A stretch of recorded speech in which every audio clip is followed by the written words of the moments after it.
Herzlich willkommen zu einem weiteren Beitrag von mir. Ich habe jetzt mal etwas zu sagen, weil ich finde, dass ich etwas zu sagen habe, wie schon oft. Und ich finde, es ist dringlichst. Nicht nur für die Schweiz, es gilt eigentlich für die ganze Welt, weil es wirkt auf die ganze Welt. Ihr kennt die Instrumente von den Trennungen, dass man Völker trennt, dass man Familien trennt, trennen. So kann man den Gegner, wenn man es dann so will nennen, ich fühle mich nicht als Gegner, wenn man es so will nennen, schwächen. Das ist ein ganzes, ich rede hier Schweizerdeutsch, ein hinterlistiges Spiel, wo man eigentlich nicht das Spiel nennen sollte, aber die sehen das als Spiel, das ist für die das durchziehen, ein Spiel. Und ich möchte das auch ein bisschen präzisieren, die meine ich, die selber das Gefühl haben, dass sie die Welt lenken können. Sie können es leider nicht, sie tun es aber. Sie stieren es durch, sie pressen es durch und sie drücken es durch. Es ist etwas ganz Krankes. Es ist eine psychische Störung von dieser sogenannten Elite. Es sind wirklich Leute, die eigentlich in Klapsen gehören. Das gibt es doch gar nicht. Und dann kommt noch ein Volk und verhalten sich genauso wie gewünscht von diesen Klapsenbrüdern. Unglaublich, finde ich.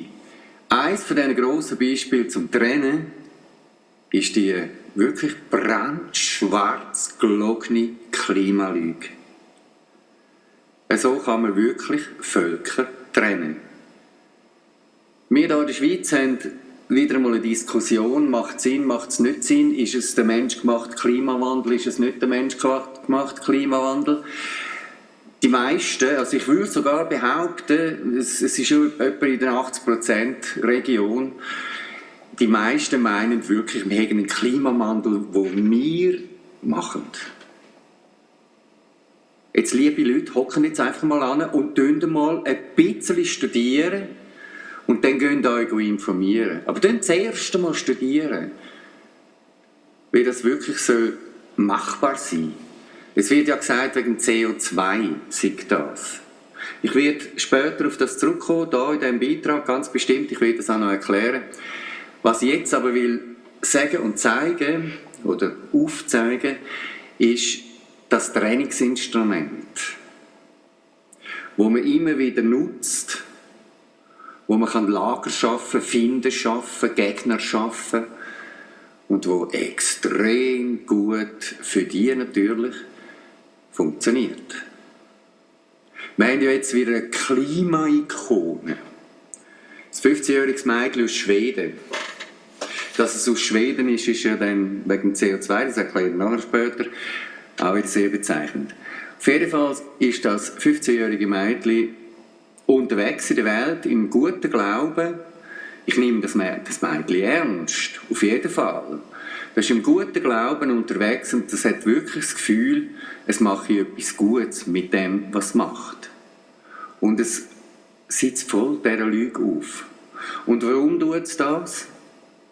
Weil wir so eine massenmediale Bewegung haben oder PR-Kampagne haben für das und weil sie einen Vater haben, der extrem auf dem herumreitet. Und selbstverständlich ist das Kind oder das Mädchen, ist ja eine Jugendliche, auch noch vegan. Und ja, finde ich super. Also vegan finde ich absolut super. Wenn man das durchziehen und der Welt zeigen, das finde ich, kann ich nur unterstreichen. Wirklich. Was jetzt aber ist, das Mädchen wird ausgenutzt, missbraucht für öffentliche Veranstaltungen, wie jetzt zum Beispiel das World Economic Forum in Davos, das Jahr, da im Januar 2019. Da tritt sie natürlich mit den sogenannten Höchsten von der Welt, also Lagarde etc., auf und zeigt sich dann auch in der Presse und die wird gefeiert, eben fast als Göttin vom Klimawandel. Sie setzt sich ein und macht etwas für den Umweltschutz. Und da hört es bei mir auf. Genau da hört es bei mir auf. Und genau da bitte ich euch jetzt mal abzusitzen, nicht auszurufen, sondern abzusitzen und nachzudenken. für den Umweltschutz, für die Natur sein, ist das ehrenvollste und das Beste, was man überhaupt haben kann von einem Menschen, finde ich. So hat man auch eine Ethik zum Leben und vertritt das auch. Und das Mädchen, das ist jetzt wirklich kontrolliert worden durch eben die öffentliche Kampagne, durch die PR-Kampagne und durch ihren Vater,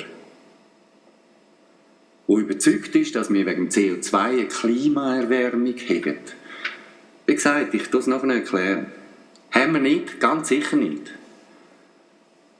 Das Mädchen wird jetzt missbraucht für solche Zwecke. Das Mädchen hat ein Asperger-Syndrom, schlicht autistisch. Ja, und wie gesagt, vegan, ist dann unterwegs auf Davos, so, ich weiss auch nicht, etwa 40 Stunden Reise mit dem Zug, ist dauernd am Handy. Alle Bilder, die man sieht, ist mit einem Smartphone. Hat ihr veganes Essen, alles aus Plastikbehälter, wo sie nicht von daheim mitgenommen hat und wieder braucht, also nicht irgendwie so ein Kistchen mit Deckel. Nein, unterwegs gekauft, Plastik. Und dort ist dann das gesunde Essen in Plastik. Nein. Also, wenn ich die Umwelt schütze, brauche ich kein Plastikgeschirr, solches Zeug. Dann nehme ich doch von daheim ein Gefäß mit, fülle mein Zeug da rein oder gehe das unterwegs irgendwo frisch kaufen und tue es dann da rein und damit hat es sich. Und dann habe ich das Gefäß wieder, das ich abwasche und dann wieder mit heimnehme. Und nicht fortrühren, nicht den Plastikmüll vergrössern. Und ich bin nicht dauernd am Handy, weil ich will mich ja nicht schädigen. Das kann es ja nicht sein. Ja, dann das Vegane, oder? Es ist ja schön, wenn man vegan ist. Die Frage ist einfach, wie ist man vegan? Wenn man da so schafft oder so lebt, mit Plastikmüll etc., manchmal kommt man nicht drum herum, das verstehe ich auch beim Einkaufen. Aber ich kann man es an der Kasse liegen lassen, zum Beispiel. Wenn man es so macht, macht man schon mal etwas grundsätzlich falsch. Ich finde, das gehört einfach nicht ins vegane Leben. Das gehört nicht, das sage nicht ich, wie man muss leben. Überhaupt nicht, das entscheidet jeder Mensch selber. Doch wer wirklich dann angibt mit Veganismus, der sollte sich solche Sachen eigentlich schon bewusst sein. Mir tut es im Herzen weh, wenn ich jetzt vorausschaue, weil das Mädchen wird irgendwann drauf kommen. Und das wird eine derart tiefe Enttäuschung haben, wo ich nicht ganz sicher bin, ob ein Mensch mit einem Asperger-Syndrom da selber dann damit fertig wird. Es braucht dann noch eine Therapie, um die Lüge dann zu verdauen, die sie dann selber entdeckt oder bemerkt hat. Das wird kommen, ganz bestimmt wird das kommen. Früher oder später. Und das tut mir im Herzen weh, für das Mädchen. Wirklich. Und ich nehme ihnen 100%ig und voll ab, dass sie es ganz und ehrlich meint. Aber eben falsch informiert ist. Ja, dann geht so die Polemik los, eben Klimawandel. Ja, natürlich. Also erstens, Klimawandel, ich finde die Begrifflichkeit falsch, aber einen Wandel in den Temperaturen haben wir irdisch gesehen, schon seit allen Zeiten, seit es die Erde gibt. Und wenn wir die Kurve noch mal ein bisschen anschauen, die Vergleich mit der Kurve von der Sonne, dann findet man da Übereinstimmungen, wo ganz klar, das kann man übereinander legen, wo ganz klar zeigen, dass die Erde von der Sonne mit der Temperatur abhängig ist. Das heisst, es wird wärmer, wenn die Sonne mehr abgibt, wenn sie zum Beispiel mehr schwarze Flecken hat. Das ist bekannt. Und das wird einfach nie diskutiert in dieser ganzen Thematik. Das wird ausgelassen. Es ist ebenfalls bekannt, dass wir in der ganzen Erdengeschichte immer auch eine Vulkanaktivität haben. Einmal mehr, einmal weniger. Und einmal ganz viel und einmal vielleicht ganz wenig. Das hat auch einen Einfluss. Und der Wandel betrifft lediglich Temperaturen. Das ist etwas, wo wir uns bewusst sein sollten. Und das ist normal. Jedes Leben ist eine Welle. Nichts ist einfach linear. Und durch das lineare, manipulierte Teil, wo wir da einfach reingepresst bekommen haben, sind wir als Menschheit nicht mehr in der Lage, das zu sehen, das zu bemerken. Dass es normal und gesund ist, lebendig ist, wenn das Leben auf und ab geht. Und eben als Leben vom Wesen Erde. Die Erde hat schon immer warme und kalte Zeiten gehabt. Und dann auf dem Weg zu der warmen Zeit kommt es in eine mittlere Zeit. Und auf dem Weg in die kalte Zeit kommt es auch wieder in eine mittlere Zeit. Wir können die Kurve übereinlegen mit der Sonne, mit den Sonnenaktivitäten. Und die deckt sich haargenau mit der Erde. Die einzige Ausflucht von der Kurve, die es gibt, ist dann, wenn es starke Vulkanaktivitäten hat. Zum Beispiel vor 75'000 Jahren oder im 13. Jahrhundert etc. Und so. Dann gibt es Abkühlungen. So sieht es aus. Jetzt kommen wir mal zum CO2. Eben, wie gesagt, die meisten Menschen glauben den Mist, der hier eingetrichtert wird. CO2 ist die Schuld, weil wir so viel CO2 produzieren. Tja, also wer dann einmal Kurven anschaut, die der Erde einmal hatte mit dem CO2-Wert in den Jahren, in den Jahrtausenden, der wird ganz schnell etwas bemerken. Erstens, wenn es viel CO2 hat, wird es nicht wärmer. Das hat überhaupt keinen Einfluss. Das ist überhaupt nicht so. Ja, da noch ein kleiner Zwischenschub. Die Lüge, beziehungsweise, der war ja auch überzeugt, der hat sich jetzt einfach geirrt. Aber es war ein einzelner Wissenschaftler aus Schweden, der die These vom CO2 aufgestellt hat. Und das Mädchen ist eben auch wieder aus Schweden. Ja, also, wir haben einen CO2-Anteil, der ist also wirklich im Vergleich oder beziehungsweise im Verhältnis zu all den anderen Gasen, die wir haben, Sauerstoff, Ozon etc., Stickstoff, zu all dem ist er verschwindend klein. Also wir können als 0,04% so runden. Das ist der Gesamtwert vom CO2, den wir haben. Und der Mensch ist ja nicht der einzige Verursacher. Im Gegenteil, ist sogar der kleinste Verursacher. Der grösste Verursacher sind die Vulkane. Das kann man in Millionen Tonnen feststellen, ausrechnen. Das ist ganz einfache Mathematik. Der Anteil, den der Mensch hier bringt, ist zwischen 0,003 bis 4%. Also 2 Nullen vor der Zahl. Von diesen 0,04. Nicht vom Ganzen. Von diesen 0,04. Der CO2-Anteil soll verantwortlich sein, dass sich die Erde erwärmt. Und das haben wir mit dem Industriezeitalter fertiggebracht.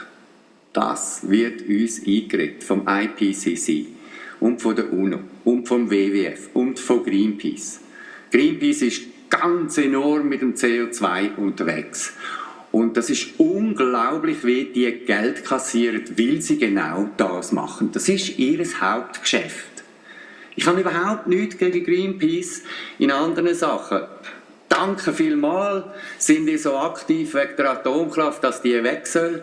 Das ist ganz, ganz dringend. Wirklich dringend. Und da ist auch der WWF genau im gleichen Boot. Nein, was eben gemacht wird, ist, die Welt wird durchgedrückt vorbereitet, in der Meinung vorbereitet, dass man es machen kann. Was kann man machen? Solar Radiation Management. nennt sich das Teil. Das heisst nichts anderes als ein Schild vor die Sonne setzen. Und dann nachher, und das hat man in diesen ganzen Abkommen, die man jetzt seit Kyoto gemacht hat, immer wieder unterschrieben, dass man nachher die 2 Grad oder bis 3 Grad sind schon gesagt worden, können abkühlen damit, weil wir so viel Erwärmung erzeugen täten. Machen wir nicht. Und auch das Abkühlen gelingt nicht. Überhaupt nicht. Ganz im Gegenteil. Ganz im Gegenteil. Es passiert etwas viel, viel Tragischeres. Was denn das ist, das kommt dann nachher. Ich wollte noch ganz kurz noch sagen, wo wir die wirklichen Probleme haben in der Atmosphäre. Wir haben das Treibhausgas, wir haben zu viel Wasserdampf. Das haben wir. Und wo wir auch noch ein Problem haben, ist unsere Hülle rundum. In der Ozonschicht. Und die ist ganz wesentlich militärisch kaputt gemacht worden.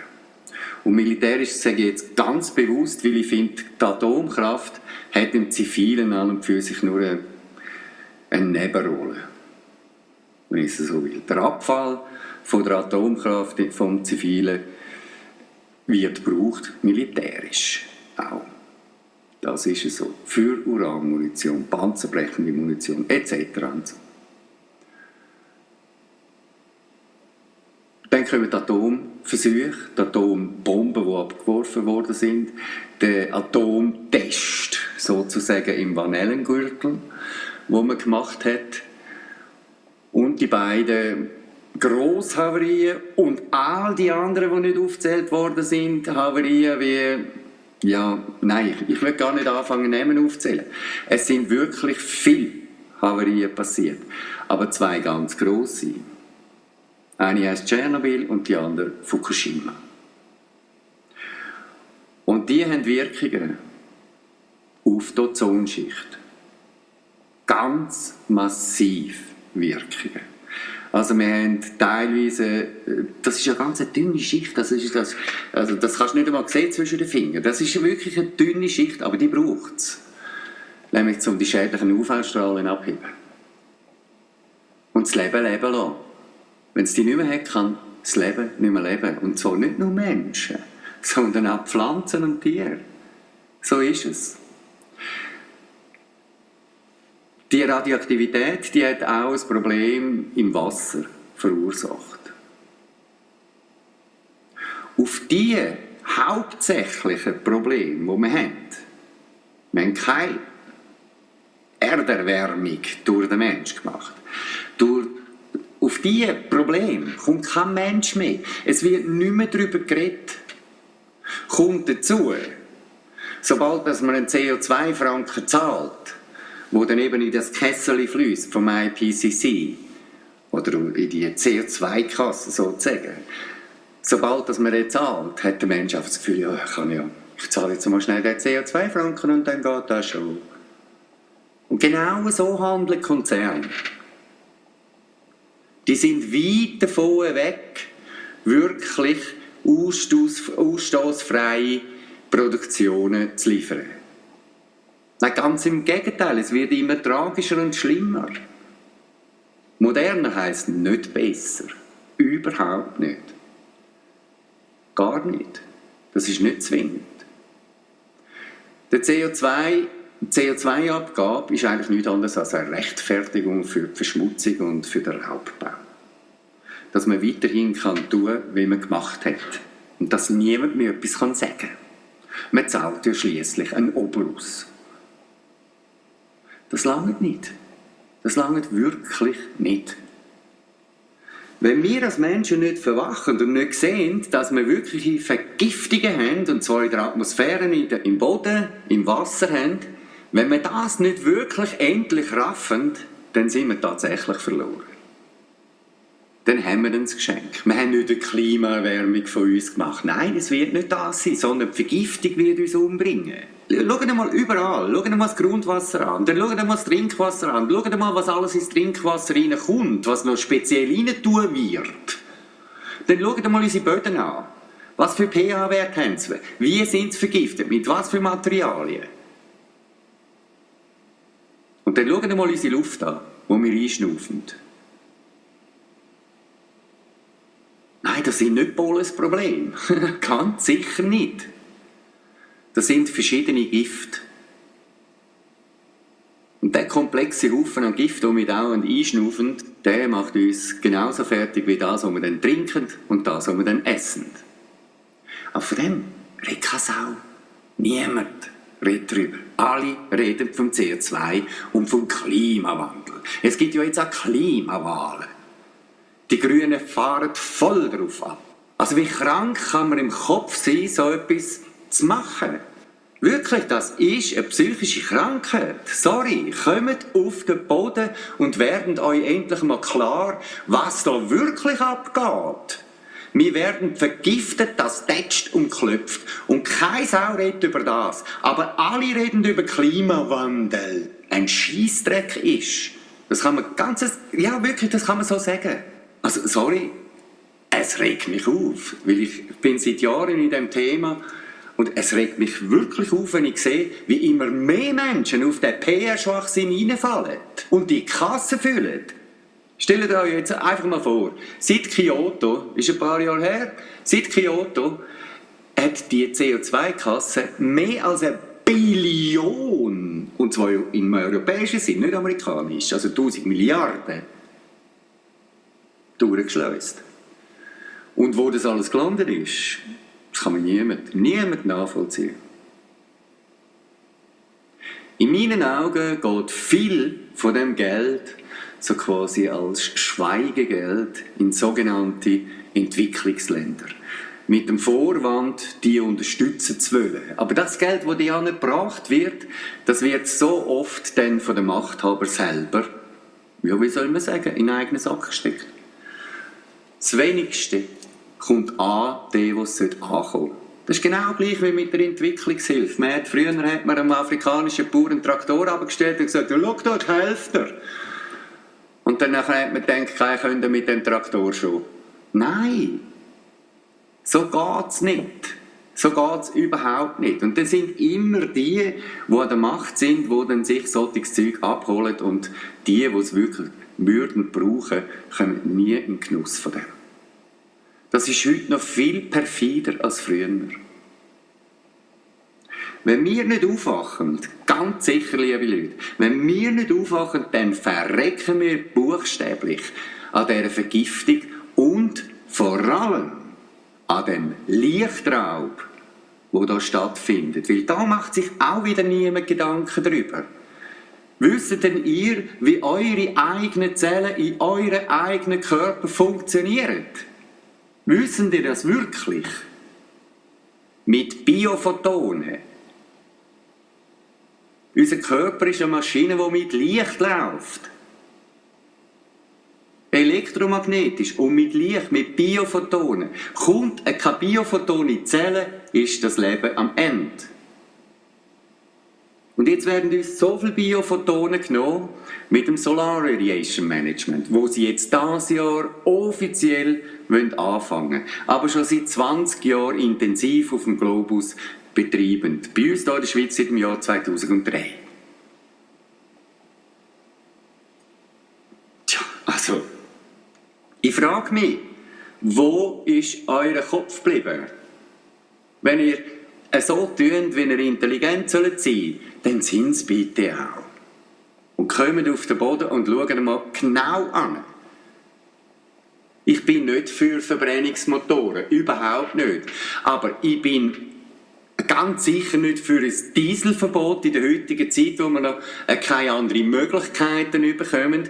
Und vor allem nicht, also wir können ja Deutschland anschauen als Beispiel, oder? Da ist in Hamburg oder, ein Haufen gesperrt für Diesel, aber im Hafen laufen die grössten Schleuder ein, wo ein Stück 2,5 bis 5 Millionen Autos irgendwie so quasi ausstoßmässig verkörpern.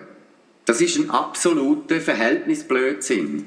Ich bin selbstverständlich dafür und noch so gern Verkehrsvehikel zu haben, die nicht mehr Verbrennungsmotoren haben. Das haben wir eigentlich gar nicht nötig. Und warum haben wir es? Weil partikular interessierte Kräfte einfach ihr Öl verkaufen wollen. Punkt. Erdöl, Erdöl, Erdöl. Nein, ich bin kein Fan von Erdöl, überhaupt nicht. Aber ich bin auch kein Fan von Solarenergie im heutigen Angebot. Also es gibt ein paar Sachen, so Warmwassergeschichten etc., das gibt's, oder Parabolspiegel, ja, gibt's. Aber Solarpanels oder Elektroauto, Finger weg. Was machen die da? Der grösste Scheiß schon bevor ihr ins Auto einsteigen, haben verbracht, als ein anderes Auto jemals anbringen kann. Das ist unglaublich. Kein Mensch denkt vom Anfang bis zum Ende bei einem Produkt. Kein Mensch, glaube ich. Also ein paar wenige, zum Glück. Jui. Nein, interessiert doch niemand. Ah, ist ein geiles Auto, will ich. Ah.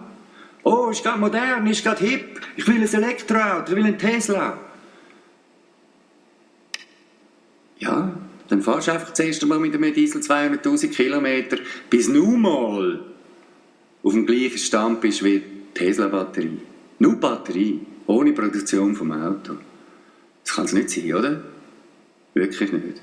Oder Windkraft, wie sie heute praktiziert und erlaubt ist. Es gibt ganz andere Formen von Windkraft, die nicht funktionieren.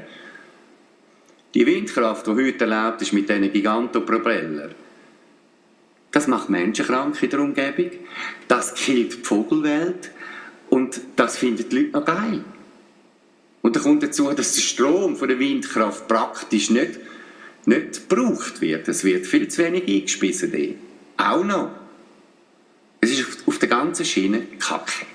Also wirklich Kacke. Also wenn wir neue Wege gehen wollen, erneuerbare Energien haben, beziehungsweise Energien können haben, die wir einfach nutzen können. Das können wir nämlich. Es gibt den Magnetismus, oder? Es gibt Raumenergie, es gibt Wasserstoff und. Schon längstens hat es das immer gegeben und es ist immer eine Schublade verschwunden. Und warum kämpft niemand von all denen, die jetzt so tun, sie wollen die Umwelt schützen und du bist doch ein verdammter Nazi, wenn du etwas anderes sagst? Warum kommen diese Menschen nie mit diesen Argumenten? Warum nicht? Weil sie Geld bekommen in der Kasse, weil sie einen Vorteil haben. Das ist vom Kleinsten bis zu der Parteigrössen. Alles läuft mit Geld. Das kann es nicht sein, oder? Willst du die Natur schützen oder willst du Geld verdienen? Ja, und es gibt einfach leider Gottes viel zu viele von diesen Menschen, die abhängig sind vom Geld und die dann können als Antwort geben, weisst du, Mutter Erde, das ist mir doch scheissegal. Und solches Zeug. Nein, liebe Leute, jetzt wirklich. Also wenn ihr es wirklich ernst meint und die Umwelt schützen wollt, dann hört ihr auf mit dem Schwachsinn. Und dann widmet ihr euch, ich bitte euch, dem effektiven Problem, der Vergiftung, am Raubbau, ja, am Leben und an der Natur, sei es im Wasser, im Boden oder in der Luft. Ich bitte euch, kommt auf den Boden und lauft nicht wie blinde Schafe einfach eurem Metzger nach.